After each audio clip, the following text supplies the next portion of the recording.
Seconda giornata oggi qui in prefettura del progetto Just in Time, i minori stranieri con vulnerabilità psicosociali nelle strutture di accoglienza della provincia di Agrigento. Ecco, si dibatte con tanti partner dell'aspetto della situazione. Sì,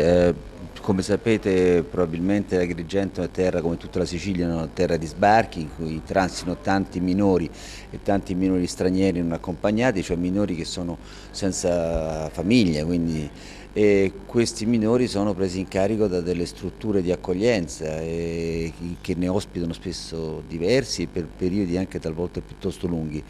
Molti di questi minori ovviamente sono anche traumatizzati dalle esperienze di viaggio, dal fatto di trovarsi qui senza famiglie, e quindi è necessario anche una grande competenza psicologica per sostenerli nei processi di crescita e di integrazione. E per questo noi siamo qui anche per cercare di sostenere le strutture che hanno questo difficile compito di tutela dei minori e aiutarli eventualmente a risolvere quelle difficoltà che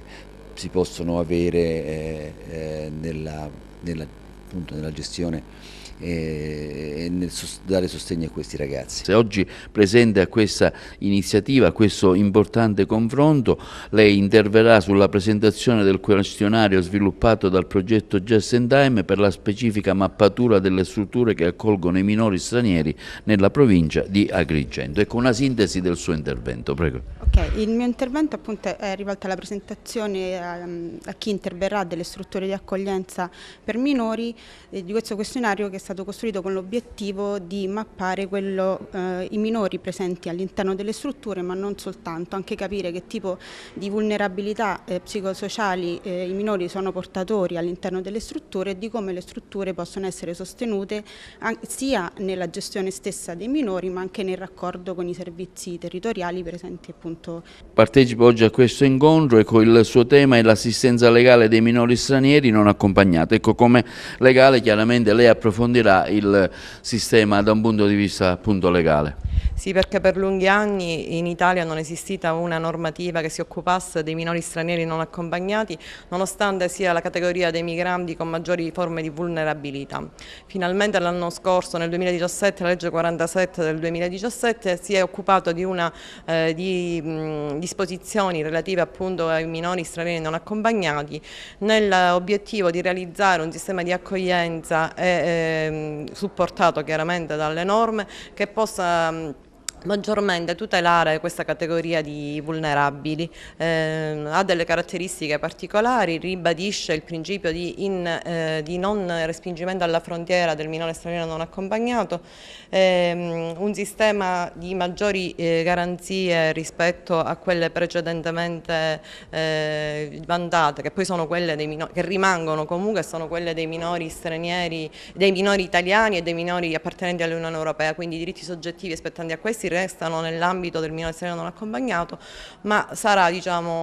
cura dell'applicazione della nuova normativa di migliorare la situazione di questa categoria di vulnerabilità. Oggi in questo interessante confronto che si svolge anche con i partner dell'iniziativa, un'iniziativa importante, se ce la spiega in poche parole. Sì, diciamo che il progetto Just in Time è finanziato dal FAMI, fondo europeo, e riguarda essenzialmente la presa in carico di disabilità gravi per minori stranieri non accompagnati e nuclei familiari che sbarcano con le navi. Evidentemente in questo momento stiamo come dire, preparando il terreno in modo tale che ci sia una rete istituzionale in collaborazione con tutte le organizzazioni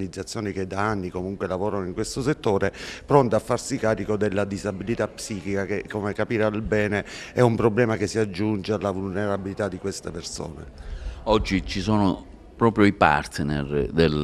del progetto, quindi diciamo un confronto sinergico a doppio senso, in modo che ognuno può anche avere contezza di ciò che è la responsabilità dell'altro partner. Ovvio, il tentativo è quello appunto di creare una rete attorno alla quale, oltre a noi come progetto, evidentemente ci stanno le istituzioni, la prefettura, l'ASP e quanti altri chiamati dal ruolo che rivestono nella nostra società a intervenire. Ovviamente ci sono le comunità di accoglienza accoglienza, e abbiamo anche coinvolto l'organizzazione che si muove qui ad Agrigento, a Porto Empedocle, nel momento in cui si verificano le operazioni di sbarco.